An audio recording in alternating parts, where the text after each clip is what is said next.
C journalistic training ಏನು ಮಾಡುತ್ತೆ ನಿಮಗೆ ಅಂತ ಹೇಳಿದ್ರೆ, ನಾವು ಬರೀ ದೇವೇಗೌಡರ ಹತ್ರ ಒಂದು ನಿಕಟವಾದ ಸಂಪರ್ಕ ಇರಲ್ಲ. ಮನಮೋಹನ್ ಸಿಂಗ್ ಅವ್ರ ಜೊತೆನೂ ಇರ್ತದೆ, ಚಿದಂಬರಂ ಅವ್ರ ಜೊತೆನೂ ಇರ್ತದೆ, ಆಮೇಲೆ ಬೇರೆ ಅನೇಕ ಮುಖ್ಯಮಂತ್ರಿಗಳ ಜೊತೆ ನನಗೆ ಆ ಥರದ ನಿಕಟವಾದ ಸಂಪರ್ಕ ಇತ್ತು. ಸಿದ್ದರಾಮಯ್ಯನವ್ರಿಗೆ ಹತ್ತಿರ ಅಂತ ಮಾತಾಡೋರು ಕೆಲವು ಸತಿ. ಬಟ್ ಸಿದ್ದರಾಮಯ್ಯನವ್ರ ಬಗ್ಗೆ ಬರೆದಂಥ ರಿಪೋರ್ಟ್ಸ್ ನಮ್ಮದಲ್ಲೇ ಅತ್ಯಂತ ತೀಕ್ಷ್ಣವಾಗಿ ಬರ್ತಾಯಿತ್ತು. ಸೊ ಜರ್ನಲಿಸಮ್ ನಿಮ್ಗೆ ಏನು ಮಾಡುತ್ತೆ, ಜರ್ನಲಿಸ್ಟಿಕ್ ಟ್ರೈನಿಂಗ್ ಏನು ಮಾಡುತ್ತೆ ಅಂದರೆ, ನೀವು ಎಷ್ಟನ್ನು ತಗೋಬೇಕು, ಎಷ್ಟು ಹತ್ತಿರ ಹೋಗಬೇಕು, ಆ್ಯಕ್ಸೆಸ್ಸನ್ನು ಎಷ್ಟು ಬಳಸಬೇಕು, ಎಷ್ಟು ಬಳಸಬಾರ್ದು, ಅದು ನಿಮ್ಮನ್ನು ಟ್ರೈನ್ ಮಾಡುತ್ತೆ. ಸೊ ನೀವು ಅಲ್ಲಿಗೆ ಹತ್ತಿರ ಹೋದ ಕೂಡಲೇ ಬರೀ ಒಂದು ರೀತಿ ಆಗೋಗುತ್ತೆ. ಅದು ಅನ್ಟ್ರೈನ್ಡ್ ಆಗಿದ್ದರೆ, ಪರಿಪಕ್ವವಾಗಿಲ್ಲದೆ ಇದ್ದರೆ ಆ ಥರ ಆಗ್ಬೋದೇನೋ.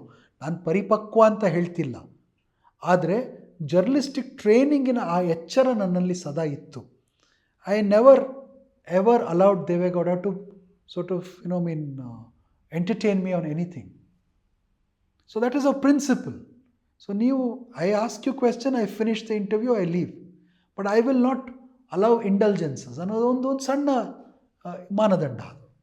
ಸೊ ಅದನ್ನು ಇಟ್ಕೊಂಡು ಬರೆದಾಗ that does not weigh heavily on me. Of course you are a human being.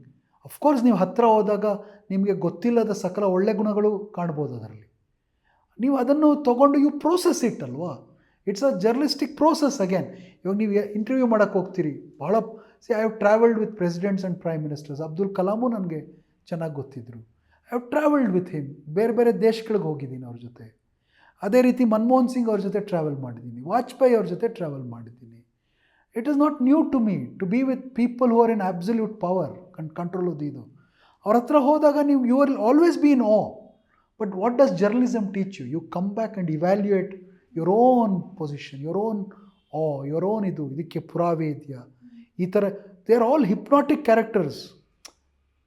ದೊಡ್ಡ ರಾಜಕಾರಣಿಗಳಿರ್ತಾರಲ್ಲ, ಅದು ನಿಮಗೆ ಮನಮೋಹನ್ ಸಿಂಗ್ ಚೆನ್ನಾಗಿ ಮಾತಾಡಲ್ಲ, ಜೋರಾಗಿ, ಮೋದಿ ಥರ ಮಾತಾಡಲ್ಲ ಅಂತ ಇರ್ಬೋದು. But is a magnetic personality. ಅವ್ರನ್ನ ಇಂಟರ್ಪರ್ಸ್ನಲಾಗಿ ನೀವು ಮಾತಾಡಿದಾಗ ಭಾಳ ನಿಮ್ಮನ್ನು ಕನ್ವಿನ್ಸಿಂಗ್ ಆಗಿ ಮಾತಾಡ್ತಾರೆ.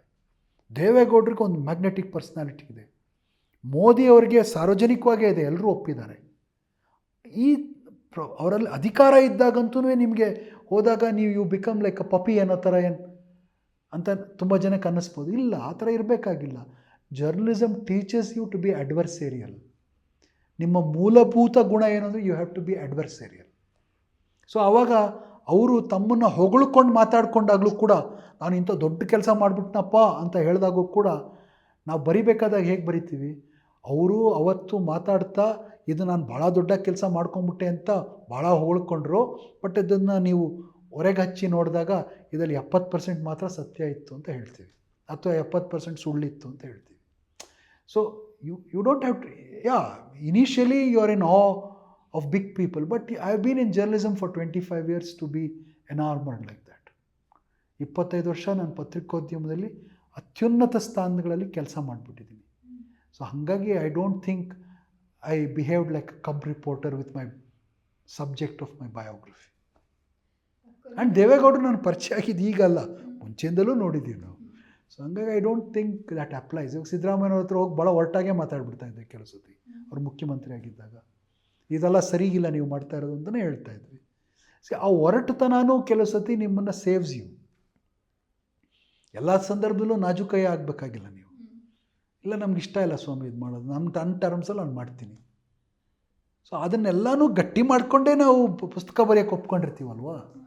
ಅವ್ರಿಗೆ ಟರ್ಮ್ಸ್ ಆ್ಯಂಡ್ ಕಂಡೀಷನ್ಸ್ ನಾವು ಹಾಕಿರ್ತೀವ, ಅವರೆಷ್ಟು ಎಕ್ಸ್ಪೆಕ್ಟ್ ಮಾಡ್ತಾರೋ ನಾವು ಅದನ್ನು ಹಾಕಿರ್ತೀವಲ್ವ.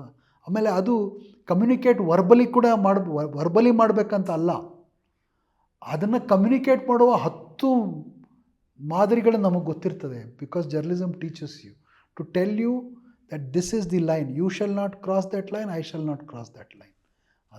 ಅದು ದೇಶದ ದೊಡ್ಡ ಅಧ್ಯಕ್ಷ ಆಗಲಿ, ದೇಶದ ಪ್ರಧಾನಮಂತ್ರಿ ಆಗಲಿ, ರಾಜ್ಯದ ಮುಖ್ಯಮಂತ್ರಿ ಆಗಲಿ, ಸರ್ವಾಧಿಕಾರಿ ಆಗಲಿ, ನೀವು ಗೆರೆ ಎಳೆಯೋದನ್ನು ಕಲಿಯೋದು ಪತ್ರಿಕೋದ್ಯಮವನ್ನು ಕಲಿತಾಗ.